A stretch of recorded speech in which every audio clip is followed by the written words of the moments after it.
Life before Adam, I had moved from my hometown of Mobridge, South Dakota, a town of 3,000, to the big city, Omaha, Nebraska. I guess before Alonna, I was a typical bachelor guy and lived with 3 buddies in the house, and was kind of the guy who was always the friend, and I grew up being very independent, and I didn't want to give up that independence, and I could do everything myself. I could mow the lawn myself, I could do all the house things myself, and he was that first person where I actually let go a little bit. First of all, she's very pretty, as everyone knows. She was very down to earth.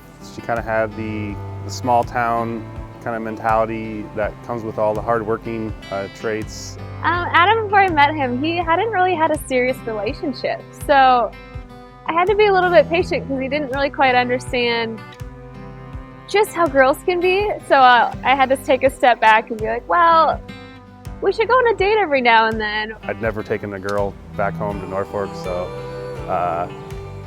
knowing that I was comfortable enough with her and felt strong enough to take her home to meet my mom and my dad, that was kind of a sign to me that, hey, this girl's probably the one for you. Adam and I technically met at a bar called Styles. She had a boyfriend at the time, I believe. I was single. We went and met all of his friends, and Adam was one of them. And he was brave and got a little bit of courage and came and sat down by me and started talking to me. He was very polite. I just remember him being sweet and kind and just having a good conversation.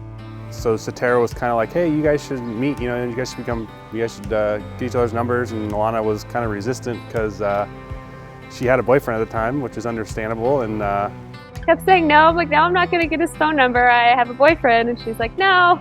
And she put his number into my phone, and it actually wasn't until I had broken up with my boyfriend a couple months later.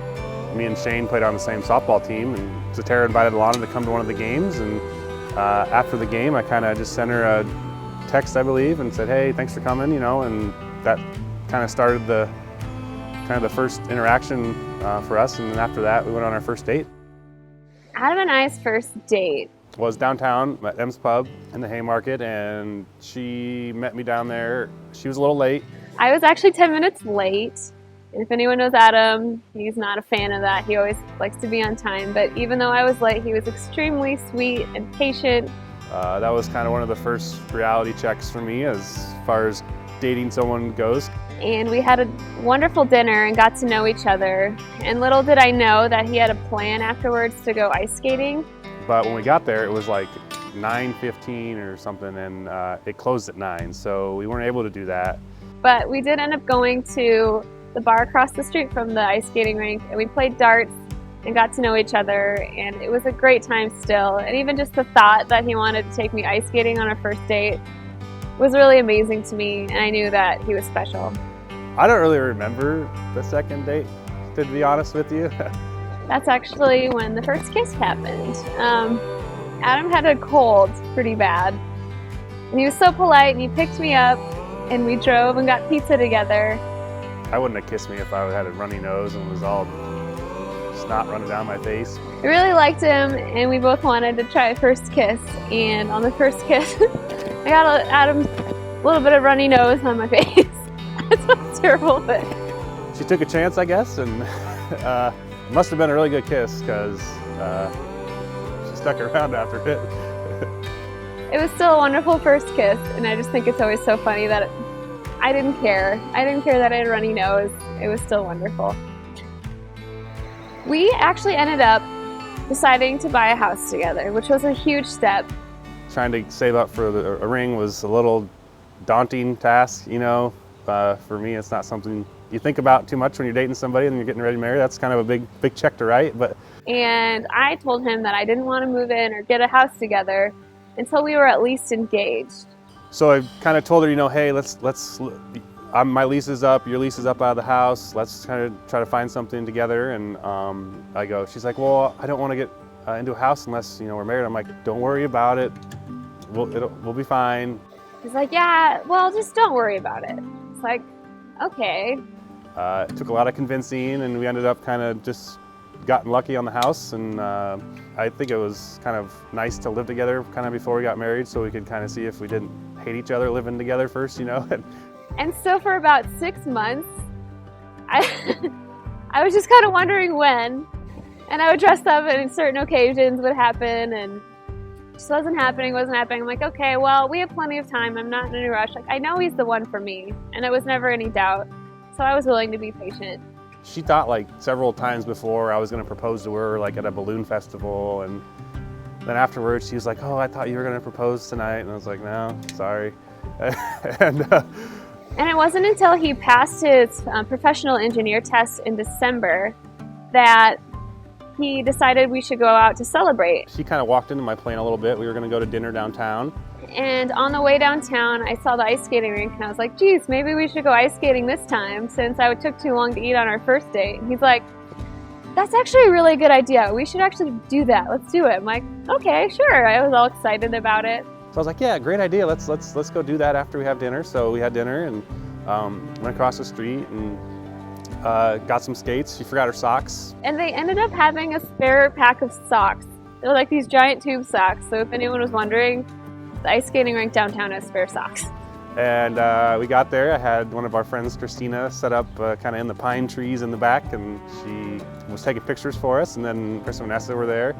And so we kind of skated around for a little bit, tried to teach her how to skate. She's a little shaky on ice skates. And I ended up being extremely terrible. I haven't ice skated since I was probably 10 years old. So he's literally skating circles around me, and I'm like trying to hold my ground and skate around. And we go a few laps around, and all of a sudden, plopped down on one knee and got the ring out and, proposed. And I said, all those, I don't remember what I said really, but I don't think she remembers either. And she said yes. And it turns out the entire time, not that I would notice because I was so scared of falling, but his friend was in the bushes taking pictures of the whole thing.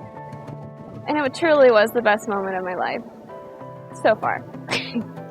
Pet peeves. Well, one of her biggest pet peeves that I have of her is she when she gets new clothes or something new, there's always the little tags on it, and she just thinks that she can just tear them off and throw them on the floor or on the bed or wherever they are. So I find these little tags everywhere. And when he leaves the water running, when he's brushing his teeth, apparently I need to save the environment. So every time we'll be washing dishes and he'll go to put stuff in the dishwasher, I'm like, no, turn the water off. You don't need to leave it running.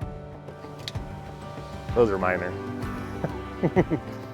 I'm just looking forward to getting a family started. We've established so much already. We have such a great foundation of trust and love.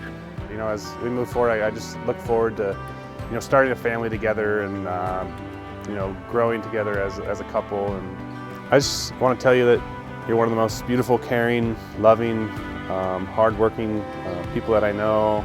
I'm so excited that you're going to be my wife and we get to share the rest of our lives together. And I can't wait for what the future holds for us together.